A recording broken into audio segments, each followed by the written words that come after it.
presente que vocês me dão quando eu chego aqui. Gente, vai ter um problema sério quando eu desencarnar. Porque eu vou chegar lá e vou dizer, gente, cheguei. Aí os espíritos vão dizer, e a lista de tudo que você ganhava? Pô, nos ora aqui, não procure. Então, eu agradeço demais o carinho de vocês. Gente, quando é chocolate diet, eu penso essa pessoa inspirada. Sem falar as coisas lindas que eu ganho. Meu Deus, mas eu morro de vergonha. É preciso dizer? Não, não preciso dizer. Eu queria comentar com vocês que a poltrona eu achei mais interessante porque eu enxergo todos vocês, né? E também porque aí eu não fico com aquela coisa de, meu Deus, minhas costas estão doendo.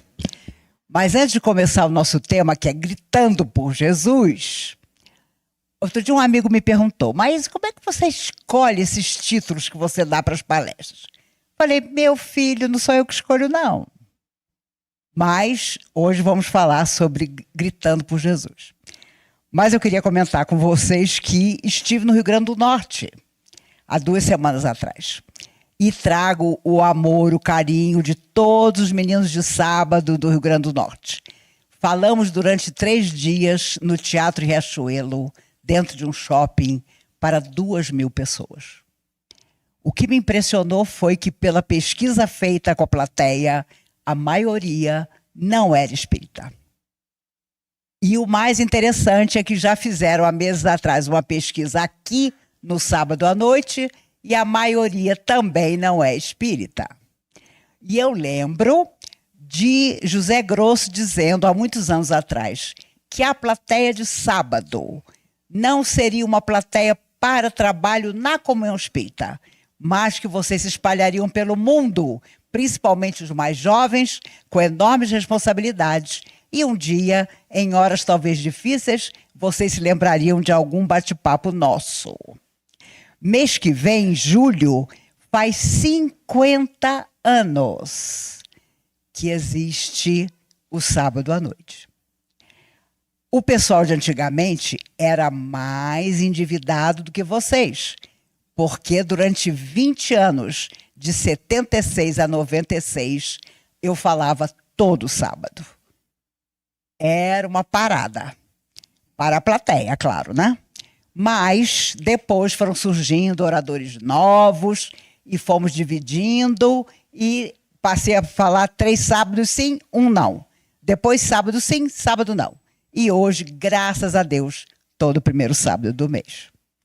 Né? Até o final do ano que vem, quando eu faço 70 anos, 55 anos de palestra e a minha última palestra será para vocês. Mas o que eu quero comentar é que estive no Rio Grande do Norte, encontrei amigos tão queridos. Haroldo Dutra, Alberto Almeida, o Arthur Valadares, 35 anos de idade, agora que ele começou, de uns anos para cá, ele ficou horrorizado, porque quando a gente sentava para comer, cada um contando sua experiência de tempo da doutrina, ele com aqueles olhinhos arregalados, tipo, meu Deus, onde foi que eu me meti? Mas pessoas tão queridas como André Siqueira, como Simão Pedro, fomos recebidos como reis e rainhas. Mulher, só eu e Sandra Borba. Sandra Borba, um pouquinho mais velha do que eu, também do Rio Grande do Norte, e o meu tema foi luto. Mas vocês sabem, eu não podia chorar falando de luto. Então chegou uma hora que os orientadores e dirigentes começaram a entrar no teatro porque o pessoal caía na gargalhada. Aí o pessoal, mas a Maísa está falando de luto? Como é que está todo mundo rindo? Claro que, lembrando de vocês, eu não falei do luto em si, mas de todos os lutos que a gente vive na nossa vida. Porque se nós não tivermos doutrina espírita em nossa alma para discutir esse estágio que nós fazemos aqui na Terra, de nada terá adiantado. Mas o pessoal todo, gente que chegava, abraçava, chorava. Eu também posso ser menino de sábado. Morram. Porque eu falei para todo mundo, claro que você pode. Mas os meninos de sábado originais são vocês. Então eles querem vir à comunhão para conhecer vocês. Então, não duvidemos de que essa casa abençoada estendeu a sua vibração de amor para tantos lugares do mundo. E onde a gente passa, encontramos pessoas que nos mentalizam positivamente, que desejam que sejamos felizes para que eles também possam ser.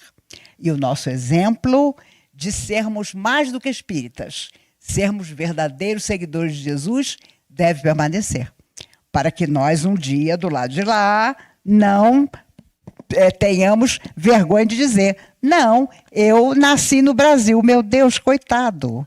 Você nasceu no Brasil? Nasci. Olha, eu não aguento mais quando a gente fala das dificuldades do Brasil, dos brasileiros, que são notórias, sempre foram. A pessoa geralmente fala assim: é porque tem um resgate da escravidão. Gente, esse resgate não acaba nunca.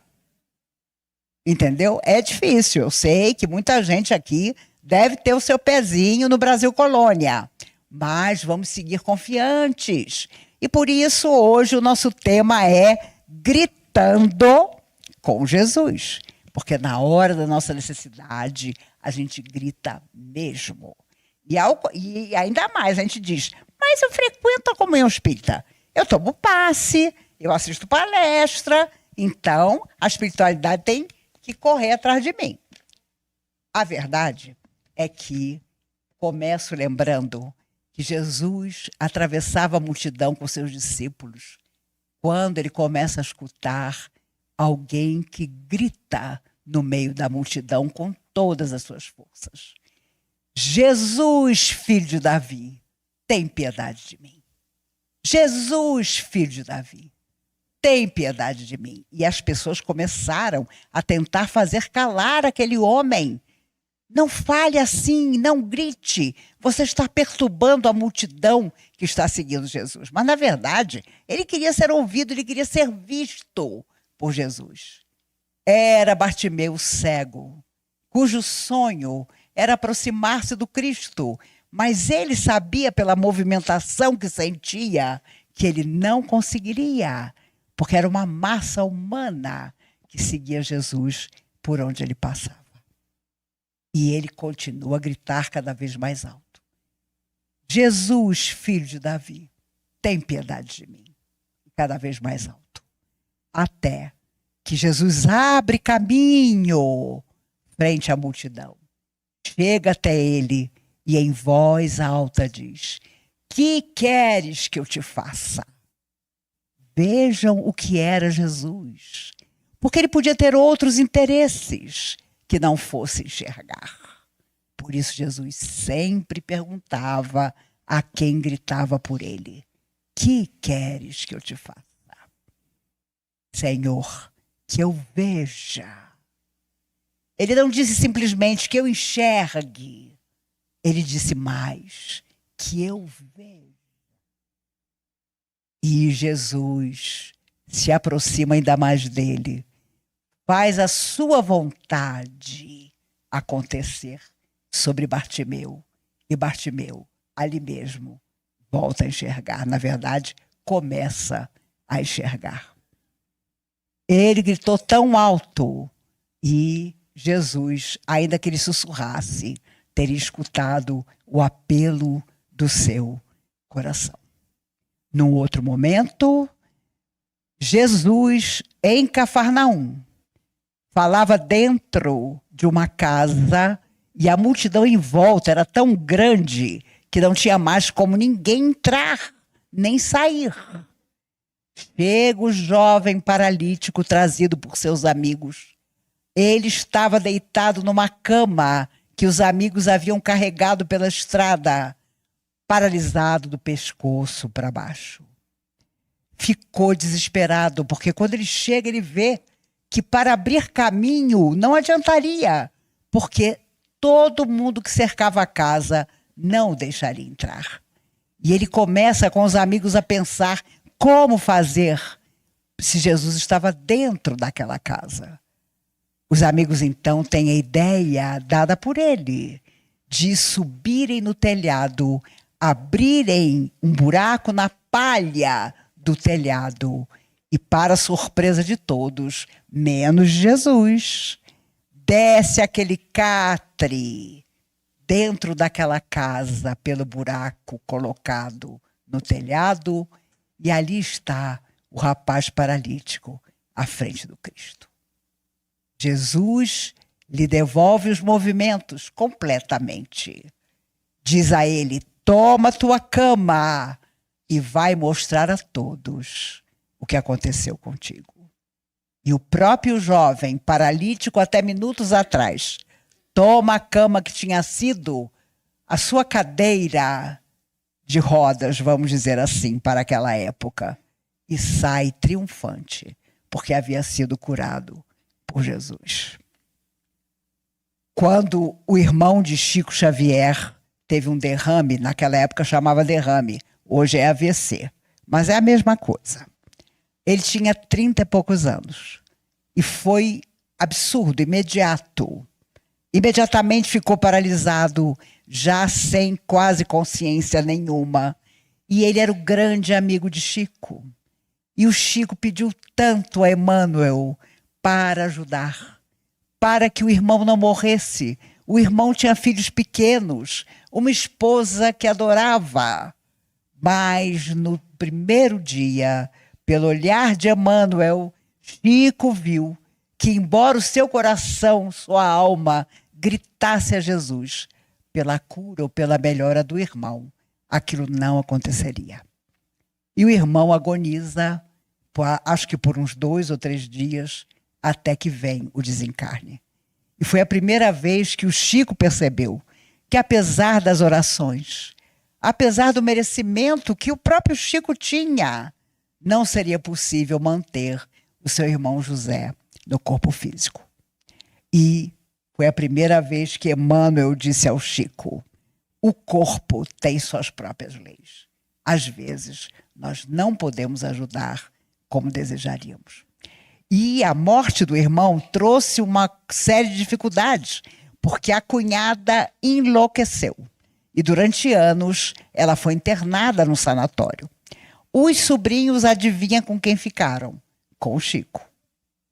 E se o Chico já trabalhava para sustentar os irmãos pequenos, imagine como ele precisou trabalhar para ter também os sobrinhos sob a sua tutela. Os mesmos sobrinhos que mais tarde, na adolescência, você que tem filho adolescente, você vai lembrar de você mesmo. Um dia, Chico chamando atenção para determinada atitude dos sobrinhos, os sobrinhos disseram: tio Chico, mas você vive em que mundo? Em que mundo você vive? E o Chico, muito tranquilo, respondeu: eu vivo num tempo que não passa nunca, o da consciência tranquila. Isso é que foi a resposta. Tente fazer com seu filho adolescente. E ele vai olhar para você e com certeza vai perguntar: o que é consciência? E não sou só eu que digo. Todo mundo anda dizendo que a garotada que vive no celular, vive no computador, está falando português cada vez menos. E de forma mais errada. E quem não fala a própria língua está com um problema muito sério de entendimento. Então, com certeza, os sobrinhos de Chico, mais tarde, nunca se esqueceram do que ele disse. O Chico, na verdade, viveu 2 momentos bem difíceis. A ausência da mãe, quando ele tinha 4 anos, e depois a ausência de Cidália, sua madrasta querida, que foi uma segunda mãe para ele. Ele pediu tanto que as duas não morressem nas 2 ocasiões, mas não pôde evitar o desencarne das 2. Porque às vezes nós gritamos o nosso pedido e parece que as forças do bem não nos escutam. A dificuldade é entender que nem tudo aquilo que nós pedimos pode ser dado. Porque há determinadas provas, diria resgates, que embora os nossos gritos precisam acontecer. Vocês sabem, quando as mulheres eram apedrejadas na época de Jesus, eram dilapidadas, como se dizia, se elas tinham menos de 16 anos e até 16 anos, elas eram dilapidadas mesmo. Elas eram apedrejadas até a morte. Se elas tinham de 16 anos para cima, elas eram estranguladas quando pegas em adultério. E quando os sacerdotes, os homens daquela cidade trazem à frente de Jesus aquela jovem mulher, Senhor, ela foi descoberta em adultério. A lei manda apedrejar. Vocês podem ter certeza. Ela tinha até 16 anos. Outra coisa, por que Jesus afirma: aquele que for sem pecado, atire a primeira pedra? Porque a primeira pedra que se jogava numa mulher descoberta em adultério pesava 50 quilos. 50. Então, vocês sabem, a mulher sempre com grande dificuldade de se colocar na terra. Sabe-se que ela tinha menos de 16 anos, ou até 16 anos, porque a pedra que queriam atirar nela pesava 50 quilos. E Jesus escreve na areia. Nunca se descobriu o que foi que ele escreveu na areia. E afirma categórico: aquele que estiver sem pecado, atire a primeira pedra, que era a pedra de 50 quilos. Claro que ninguém atirou. E os mais velhos, conforme conta o Evangelho, aqueles que tinham vivido mais, errado mais, começaram a rolar discretamente as pedras que tinham na mão para o chão e se afastaram. Eu já comentei com vocês aqui uma vez. Ela foi pega em adultério. Onde estava o homem que estava com ela? Não aparece. A mulher sempre levada a público para ser humilhada, para ser dito que ela estava fazendo algo extremamente errado, que era um grande pecado. E por isso, quando a multidão se afastou, em silêncio, Jesus pergunta: mulher, onde estão os que te acusavam? Ninguém te condenou? E ela rapidamente diz: Senhor, ninguém. Pois eu também não te condenarei. Vai e não peques mais. Que coisa extraordinária.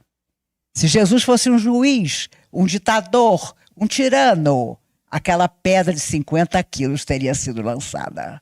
Mas ele tinha vindo para nos ensinar misericórdia. Misericórdia que até hoje, em muitas situações, não é colocada na vida de uma mulher. Essa semana, ontem, quando eu fiz uma rápida pesquisa na minha cabeça, eu tinha assistido na televisão 5 notícias de feminicídio. 5. Os comprovadamente chegados à delegacia, com o suicídio do infrator, ou a sua prisão, ou o seu desaparecimento. Aí eu fiquei pensando, gente, eu vou dizer no mundo espiritual um dia que eu só volto para a Terra quando uma mulher dizer a alguém: eu não quero mais estar com você na minha vida, não causar nenhuma consequência negativa. Hoje você não pode fazer isso, porque você morre. Homens de todas as idades tiram a vida de mulheres achando que são donos da vida dela, na frente dos filhos que tiveram com ela. Não adianta ser espírita, católico, budista, protestante, se você não mantiver a sua indignação para as coisas que acontecem. Ah, mas um dia eu vou sair da Terra, vou voltar para a verdadeira vida. É verdade, mas isso aqui é estágio importante. Nós já vivenciamos tantas vezes esses estágios e vamos sempre prestar conta do quanto nós podemos interferir positivamente com a nossa opinião para a sociedade. Será que alguém consegue dormir podendo ter feito alguma coisa para evitar tantas tragédias e não fazer nada? Eu tenho certeza que aqui ninguém vive essa situação dolorosa, mas quem vive há de trazer na consciência a sua enorme dificuldade de um dia, na verdadeira existência, explicar a sua terrível omissão. Eu queria comentar com vocês uma coisa. Divaldo Franco, tribuno espírita, desencarnado há 1 ano, em 13 de maio do ano passado. Quando ele tinha 16 anos, ele ainda apanhava do pai. O pai batia nele. E um dia, o pai, num ataque de raiva, soube que Divaldo estava na casa de alguém, de um vizinho, uma coisa assim, e partiu para trazer Divaldo debaixo de tapa para casa. Para surpresa do pai do Divaldo, quando ele chegou na casa onde Divaldo estava, Divaldo diz a ele: meu pai, quem está aqui é o teu pai, Temístocles. O pai de Divaldo deu um pulo para trás. Que história é essa? Quando você nasceu, seu avô já tinha morrido há muito tempo. É verdade, mas ele está aqui, dizendo: diga a seu pai que eu estou aqui e que hoje, na verdadeira vida, eu me arrependo demais de ter batido nele. Que ele não pode bater em você. Você já é um homem com 16 anos. Diga isso a ele. E aí Divaldo começa a contar para o pai: olha, meu avô Temístocles, seu pai, diz que tem muito arrependimento de ter lhe batido e que você não deve, o senhor não deve bater em mim. E então o pai de Divaldo cai em pranto, o abraça e lhe pede perdão por todas as vezes que havia batido no Divaldo. Porque, afinal de contas, Divaldo já era um homem de 16 anos. Eu sei que você tem um filho ou um neto que é um capiroto, uma mistura de capeta com garoto. Você tem vontade de dar uma palmada. Hoje, você não pode fazer isso. Porque, graças a Deus, as crianças eram espancadas antigamente. E todo mundo achava ótimo. Mas hoje a criança de 3 anos diz para você: você não pode me bater, não. Eu já escutei história de menino de 5 anos dizendo para a mãe: eu te levo na delegacia. Eu não sei o quanto isso vai dar certo ou errado para frente, mas que vai ter alguma consequência, com certeza vai. Há anos atrás, um menino de 3 anos chegou no nosso lar, naturalmente abandonado pela mãe. O pai não teve outra saída senão abrir mão da guarda dele, e ele disse à minha mãe, que vai fazer 90 anos, mas ela já era bem idosa naquela época. Ele disse a ela: olha, se você cortar o meu cabelo, o meu pai falou que ele vem aqui e bate em você. E a minha mãe olhou para o menino e pensou: será que eu respondo a esse menino? Porque o menino é um cotoco de 3 anos de idade. E o menino então se viu poderoso e falou: tem outra coisa, você é uma velha. Gente, eu juro, a minha mãe chegou em casa pela primeira vez na vida, ela teve que tomar um calmante. Porque na minha época de criança, mãe dava beliscão, sabe? Quando você pensava em fazer alguma coisa, você nem fazia, né? Para isso, geralmente as mulheres da minha geração têm braço braçudo, que a mãe já pegava, né? Mas esse menino disse à minha mãe: você é uma velha, você não pode fazer nada comigo. E aí a minha mãe, depois à noite, quando chegou em casa, me contando: olha, eu não sabia se eu dizia para ele, escuta aqui, nunca uma filha minha, nunca um neto meu me chamou nem perto de velha. E você, cujo pai perdeu a guarda, você que veio para cá, para nós tomarmos conta de você, tá me chamando de velha? Falei: mamãe, a senhora fez o quê? Eu cheguei em casa e tomei um calmante. Por quê? Porque bobei, o menino ia dizer: ai, pai, eu chamei ela de velha e ela me olhou torto. Você não pode fazer isso, porque o Ministério Público fica em cima de você. Vocês vão ver amanhã na festa junina. Por que as crianças não participam? Porque, claro, o Ministério Público e a Vara de Infância não deixa as crianças participarem da festa. No dia seguinte, as barracas permanecem e eles fazem a festinha deles. Por que não pode ser conosco? Porque vai muita gente que a gente nunca viu. Então, imagine se uma pessoa resolve raptar uma das crianças. Então, não pode. As crianças ficam nas casas sabendo que no dia seguinte tudo é colocado de novo com todo carinho para que elas possam, então, ter a festa junina delas. Mas, vocês sabem, na época de Jesus, as crianças nem existiam. As mulheres não existiam. Então, Cristo traz: deixai vir a mim os pequeninos, não os impeçais.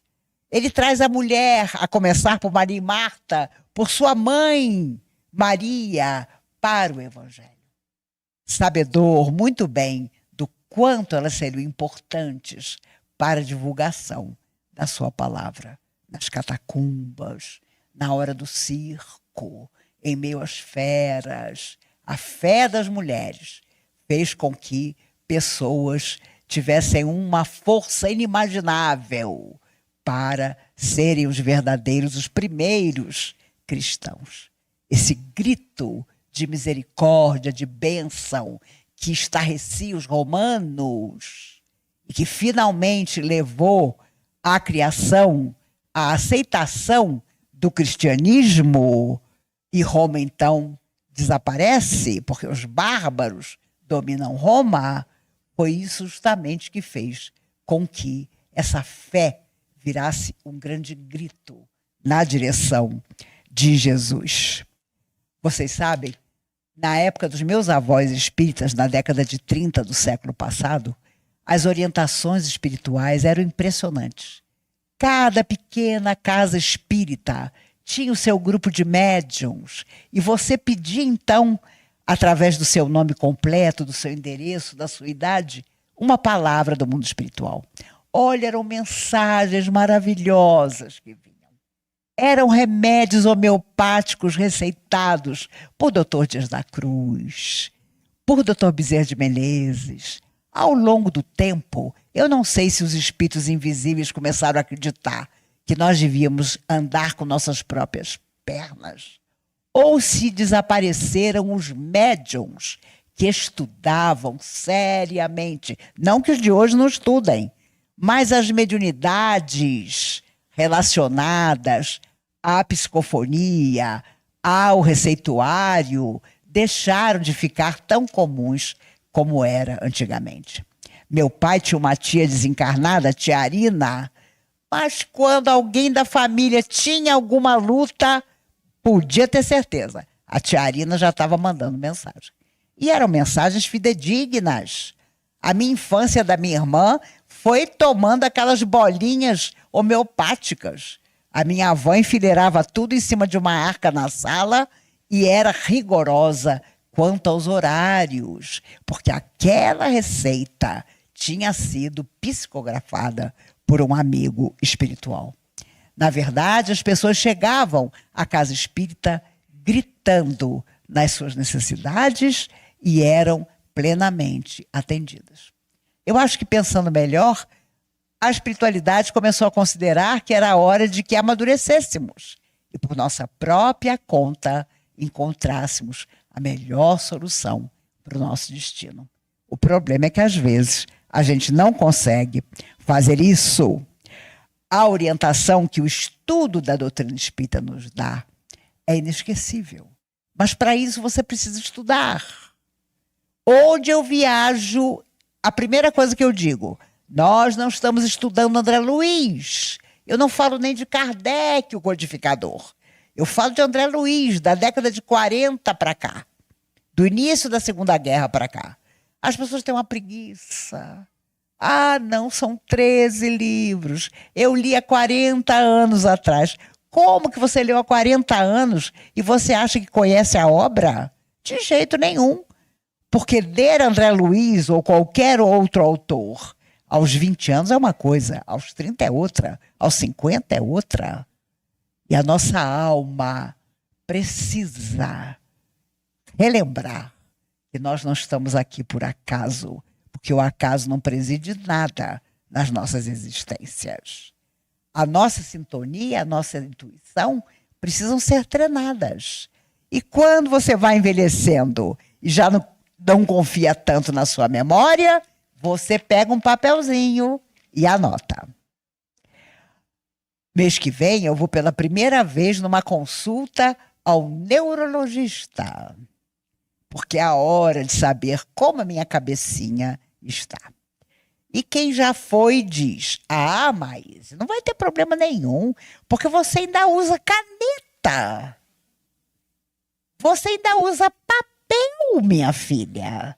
Então você está fazendo palestra há 54 anos, você está treinada. Eles dizem que é uma espécie de poupança que a sua cabeça faz. Coitado de quem é garoto hoje.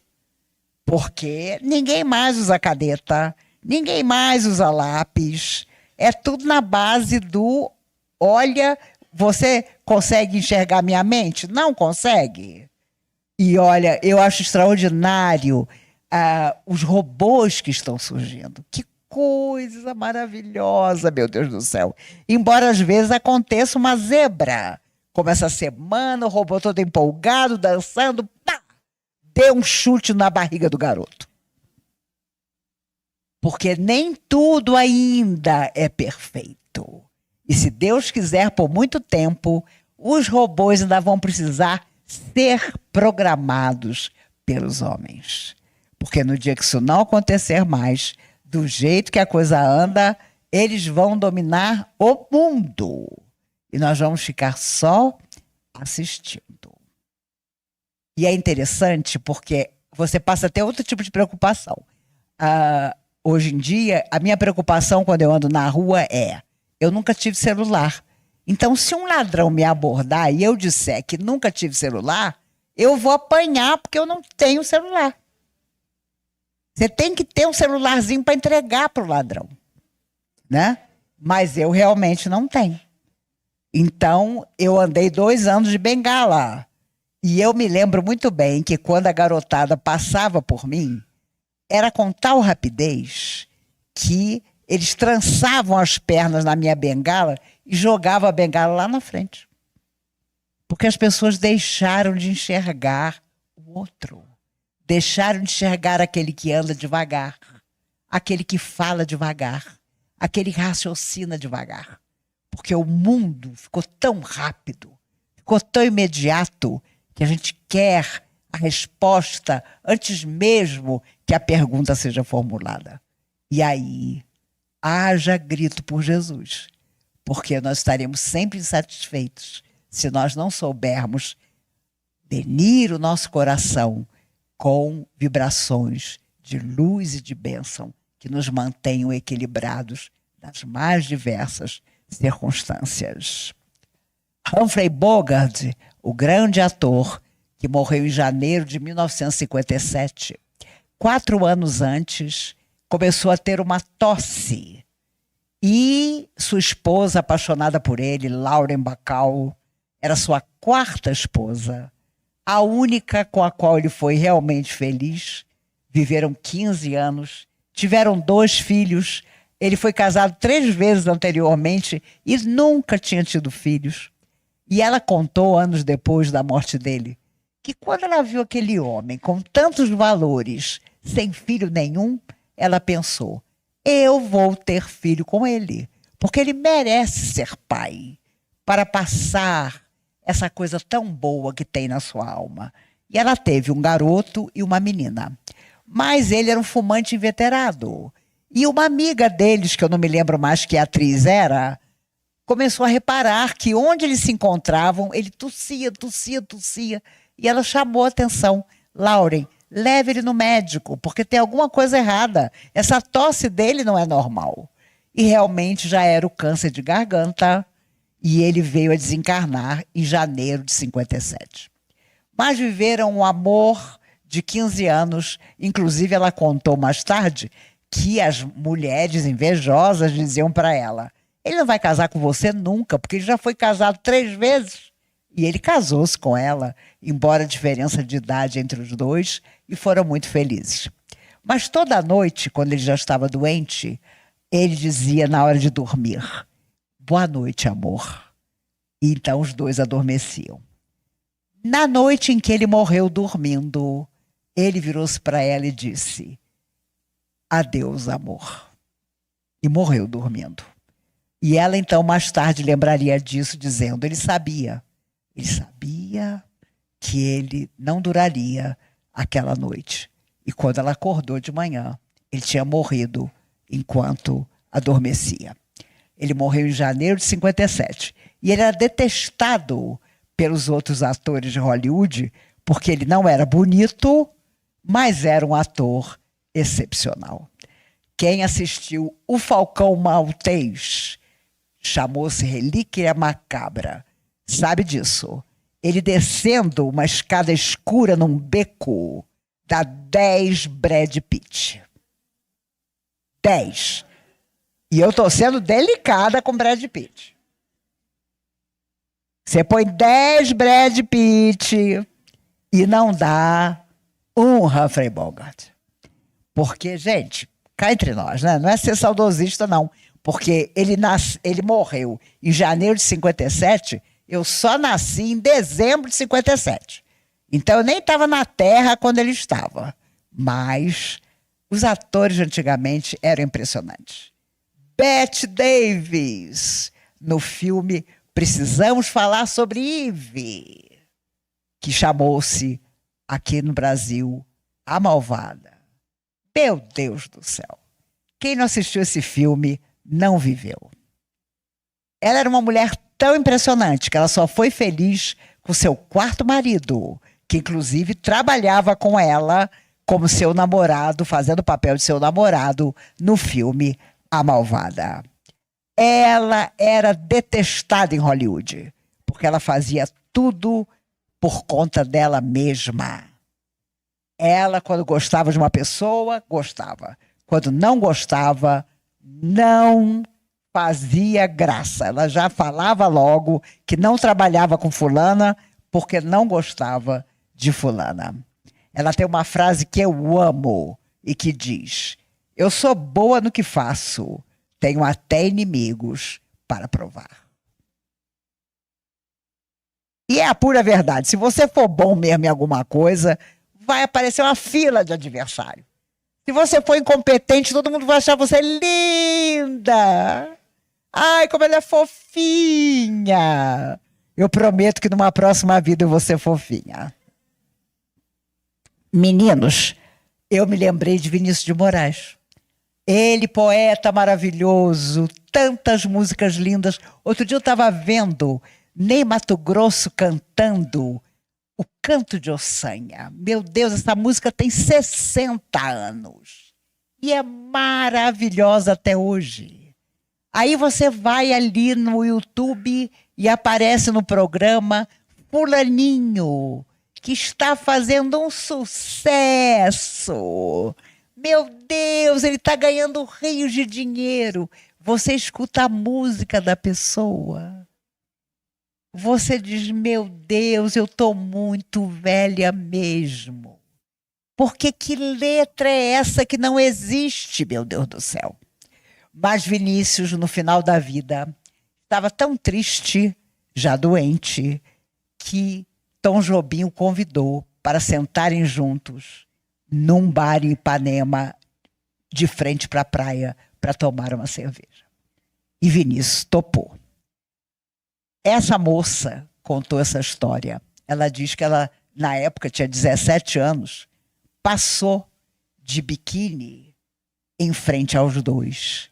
Olhou para o Vinícius, já achou o Vinícius tão triste. E ela já o tinha visto várias vezes ali. E ela então disse, ô poetinha, que rosto triste é esse? É medo de morrer? E ele disse a ela, não, minha filha, eu só estou com saudade da vida. Porque ele sabia que vivia os seus últimos meses na Terra. E realmente 2 meses depois, ele desencarnou. Elke Maravilha, uma vez entrevistada, daquele seu jeito alegre, perguntaram a ela, Elke, para você, o que é morrer? E ela disse uma coisa tão bacana, ela afirmou, morrer para mim é ir brincar de outra coisa em outro lugar. Que coisa poética pensar na morte física assim. É ir brincar de outra coisa em outro lugar. Eu espero sinceramente que em tempos tão difíceis como os que vivemos, nós tenhamos um pouco de poesia na nossa vida, ou muita, e que nós possamos gritar para Jesus, que sabemos que Ele é o nosso amigo incondicional e que estaremos sempre dispostos a renovar a nossa vida para que não haja lutas invencíveis, até que um dia alguém nos venha buscar e, como diziam os espíritos através do Chico, alguém nos dirá, bem-vindo, amigo, o mundo ficou um pouco melhor porque você viveu nele. Amigos, eu queria comentar 2 coisas com vocês. Uma vez, voltando de avião de uma das minhas viagens, eu sentei do lado de um garoto que devia ter uns 10 anos com a camisa do Flamengo. E o pai do lado dele também com a camisa do Flamengo. E aí o Gabigol era jogador do Flamengo. E esse menino mostrando para o pai no celular, olha, pai, mas o Gabigol é maravilhoso, porque o Gabigol é isso, o Gabigol é aquilo. Eu, serenamente, olhei para aquele menino e pensei, será que eu desiludo esse menino? Eu pensei comigo, eu vou desiludir esse menino. Me deu uma vontade, acho que eu estava cansada. Eu olhei para ele e disse assim, você é Flamengo, né? O menino estava de camisa do Flamengo, né? Sou. Muito orgulhoso. Sou. Eu falei, eu também. Ele olhou assim para mim. E aí eu dei a facada final. Eu vi o Zico jogar. O menino abriu a boca e falou, você viu o Zico jogar? Falei, ô meu filho, 30 Gabigols não dão um Zico. E o pai do menino explodiu numa gargalhada porque viu a minha intenção. Baixa sua bola. Que quem viu o Zico jogar não vai se impressionar com o Gabigol, não. Né? E o menino estarrecido. O segundo estarrecer do menino, você percebia. Ele deve ter pensado, meu Deus, essa mulher é uma velha. Ela viu o Zico jogar, que absurdo. Isso foi no século retrasado. Né? Mas vi mesmo. Eu vi Pelé jogar. Garrincha jogou em 1962. E se a bebida não tivesse destruído a sua vida, ele teria sido o maior jogador do mundo ao lado de Pelé. Vocês todos não tinham nascido. Mas em 1970, eu tinha 12 anos. E apareceu a maior de todas as seleções que esse Brasil já teve. Quando você falava num jogador mediano, você falava de Tostão, de Rivelino, de Gerson. Eram os medianos. E havia, na época, um escritor jornalista que morreu em 1980, chamado Nelson Rodrigues. Ele era extraordinário ao escrever. Um homem que teve uma vida muito complicada, mas um homem de uma inteligência incrível. E ele acompanhava jogo a jogo, até que aquela Copa, aquele time foi classificado para a Copa de 70, que seria o tricampeonato. Nós seríamos, enfim, donos da taça Jules Rimet. Ele, então, toda terça-feira no Jornal Globo, ele escrevia sua crônica, falando cada vez de um jogador da seleção, cada vez de um jogo amistoso. E no dia que a seleção embarcou para o México, a seleção era tão maravilhosa que o brasileiro, vocês sabem, ele adora ser do contrário, ser do contra. Eles foram, o público foi para o aeroporto para vaiar a seleção, na hora que a seleção embarcou. E Nelson Rodrigues, que escreveu Vestido de Noiva na década de 40, um escândalo para a época, mas que era um autor de teatro maravilhoso, escreve na última crônica, antes da Copa começar: senhores, partiu a seleção brasileira debaixo da mais estrepitosa vaia. Já começamos a ser tricampeões do mundo. Porque ele sabia que cada jogador daquele, ao ser vaiado, ia jurar dentro do seu coração que ia trazer a taça. E foi exatamente o que aconteceu. Gente, eu já era nascida em 62, quando Vicente Feola era o técnico da seleção brasileira. Ele reuniu os jogadores e disse: olha, se nós trouxermos o caneco para o Brasil, eu prometo que eu vou presidente da República e vou conseguir um fusquinha para cada um. Os jogadores brasileiros daquela seleção de 62 disseram em uníssono: o quê? Doutor Feola, o senhor acha que alguém veio aqui para ganhar alguma coisa? Gente, eu sou muito velha mesmo. Imagine os jogadores do Brasil dizendo: imagine se a gente veio ganhar 1 centavo. Viemos por amor à camisa. Eu conto essas histórias para vocês, gente, para desinibir um pouco e também para pedir, por favor, vai começar a Copa.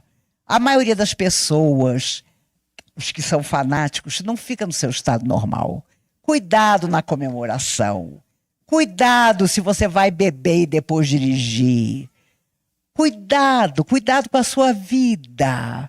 Cuidado com a vida das pessoas que você ama e até de quem você não conhece.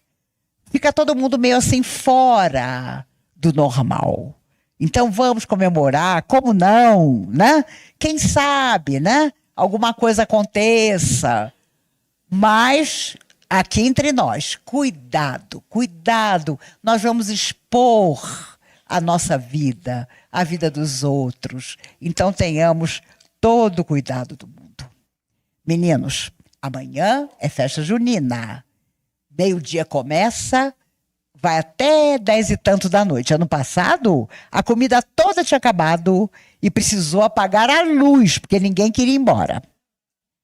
É festa com toda a segurança, é festa maravilhosa, tradicional há tantos anos. Não esqueçam de provar o pastel de banana com queijo. o cachorro quente, um brigadeiro ou alguma coisa na barraca de milho. Solte seus filhos e netos na pescaria e fique enlouquecido. No final da tarde, quando esfria, tome o chocolate quente que é famoso e sejamos todos felizes, porque não há grito maior para a nossa alma do que pedir a Jesus todos os dias da nossa existência que simplesmente sejamos felizes fazendo os outros felizes. Até o próximo mês, quando no primeiro sábado vamos nos encontrar de novo, eu e vocês. Agradeçamos com as palavras da nossa irmã Cristina, o fato de estarmos aqui, nessa casa abençoada que nos acolhe uma vez mais. O nosso amigo hoje que está conosco, coitado, ele veio do Paraná, está fazendo tratamento na comunhão, já foi laçado. Aqui é assim, você deu uma folga, pimba, alguém te coloca já na mesa para você doar sua energia. E se você tem um cobertor de orelha, abrace muito. Se você não tem, por R$40, uma manta boa está na loja Americana em promoção. Dependendo da sua necessidade, compre 2. É uma manta ótima. Eu tenho uma azul marinho de bolinha branca. Amigos, é tão bom saber que nos encontramos em pensamento, que todos os dias pensamos uns nos outros, que estamos sempre em sintonia, porque é preciso que aqueles que anseiam pelo bem estejam em sintonia. Porque, como disse Emmanuel, o bem é o vencedor final, mas o mal não vai se entregar sem luta. E o mal está lutando muito para permanecer na terra. E se nós mergulhamos na carne em tempos tão difíceis, é porque somos a mesma humanidade que tornou o mundo o que ele é hoje e voltamos para poder, enfim, começar de novo. Que começar de novo seja o maior de todos os gritos que nós possamos enunciar a Jesus. Que não haja uma pedra de 50 quilos a nos esmagar, mas que haja bondade, bênção, luz, alegria, verdadeira fraternidade dentro e fora da nossa família. E que as forças do bem que protegem o universo possam nos amparar